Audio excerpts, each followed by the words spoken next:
Welcome everyone to another Ref Brandon and the Todd Family YouTube video. Wherever you are, whatever you may be doing, thank you so much for making Ref Brandon and the Todd Family part of your day. We always greatly appreciate it.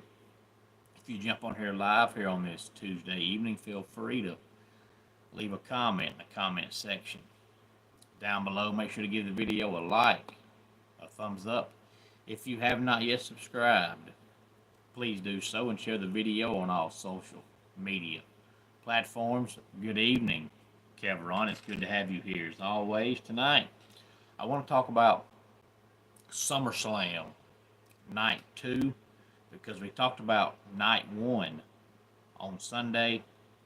So I want to talk about just Night 2 here tonight. Now, I've been hearing that there's been so much success and positive reviews from the fans, not only from the 2 nights of WrestleMania, but now the 2 nights of SummerSlam, that they've already announced that next year's SummerSlam is also going to be a 2-night event.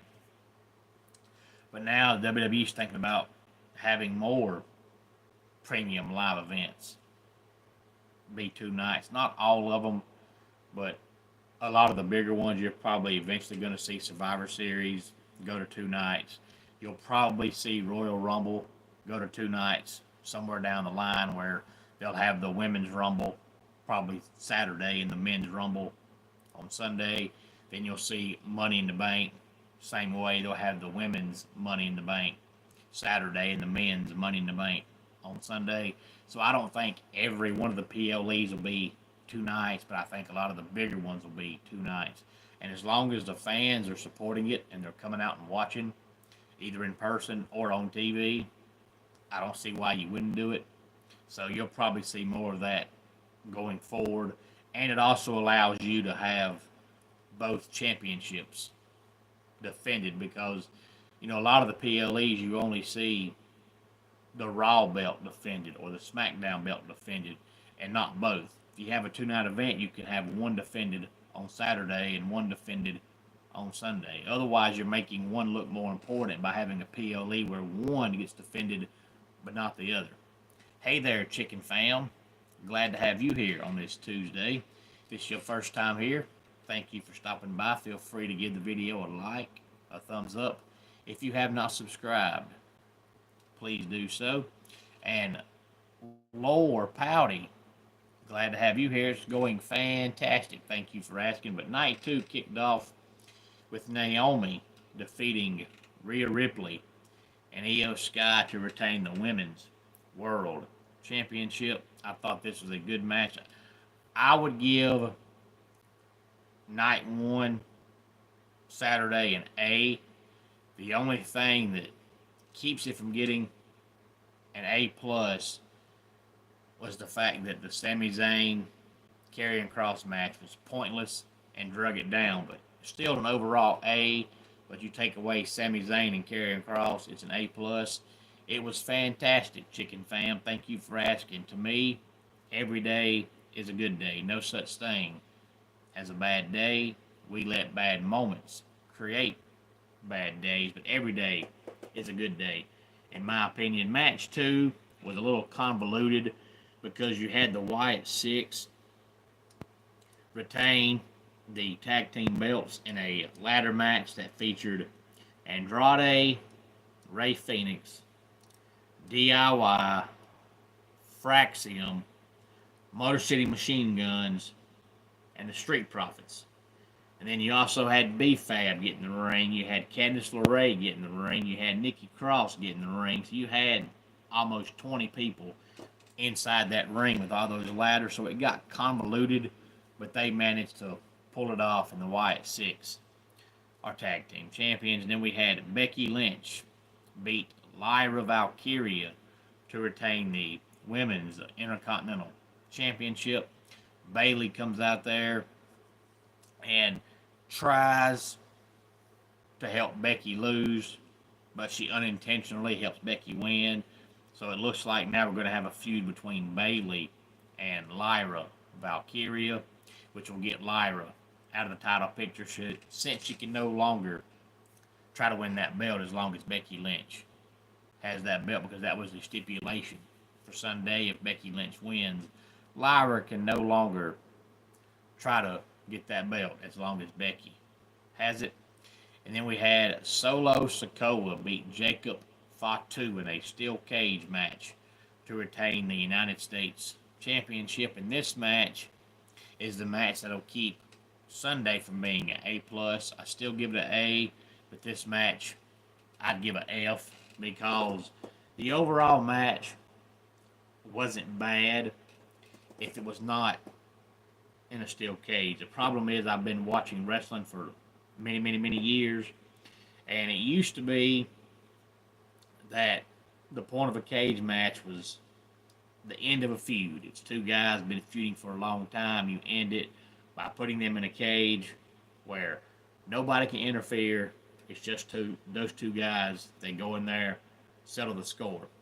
And then I heard Jake the Snake Roberts 3 or 4 years ago, I guess it's been now on a podcast, say that Vince McMahon destroyed the cage match because, you know, what led up to the cage match is the fact that you've had this bad guy that keeps attacking the good guy from behind, doing all kind of, you know, dirty, underhanded bad guy tactics. Well, now you put him in a cage, he can't run. He's in there against a good guy one-on-one. Well, then Vince comes along and has this bright idea of, hey, why don't we make it to where it's a cage match, but you can also win by climbing out of the cage or climbing over the cage. So now if you're the bad guy, you can still run and get rewarded for it because you run out the door and you win the match. That's dumb. Well, on Sunday, you had Solo and Jacob Fatu, and all of Solo's cronies, as I call them, come out there and help him win the belt. And he falls out the cage door and he wins. So if you're going to put them in a cage where it's just them and still let all of Solo's guys interfere, what's the point in the cage match? It's dumb. It's stupid. It serves no purpose. So that match takes Night 2 from an A+ down to an A, but that match itself gets an F because it was terrible. Dominic Mysterio, in the semi-main event of the evening, beat AJ Styles to retain the Intercontinental Championship, and every time I see Dominic wrestle, I continue to be impressed. He gets better and better and better every time he wrestles. Then the main event, 37.5 minutes, Cody Rhodes defeats John Cena in a street fight to become the new undisputed champion. And then after the match, we see the return of Brock Lesnar. Now, there's been rumors since probably WrestleMania that he was going to return. We finally saw it Sunday. Now, Triple H said that John Cena is getting what he wants here in his retirement tour. So anybody Cena wants to face, they're letting him do it since he's retiring in December. And he says John Cena requested a feud with Brock Lesnar, and that's why Brock is back. Could be true, but it makes you wonder if that's why Brock is back and Cena's leaving in December. Is Brock going to leave in December, or is Brock back for good? We don't know. I guess you got to stick around to find out. That's the point of wrestling, to make you stick around and find out. But according to Triple H, John Cena requested a feud with Brock Lesnar, so Brock is back. He's 48 now. He looks to me like he's in better shape now than he was in his last run a couple years ago. Hadn't aged a lick. The only thing different is he's got a big old huge bald spot on his forehead that he needs to just go ahead and shave his head and get it over with. But outside of that, he looks better now than he did a couple of years ago. Any thoughts on any of this, please feel free to let me know. Hey there, Lefty. Glad to have you here. Hey there, Swoosh Kid. Glad to have you here. Thank y'all so much for being here. Really appreciate it. Feel free to give the video a like, a thumbs up. If you have not subscribed, please do so and share the video on all social media platforms. Let's go ahead and get our dad joke of the day in here. What do you get crossing glass with dough? A window. And that does it for today's Ref Brandon and the Todd Family YouTube video. Until next time, it's Ref Brandon saying, just like in pro wrestling, life can be over by the count of 3. Tell your friends and family how much you love them. Bye.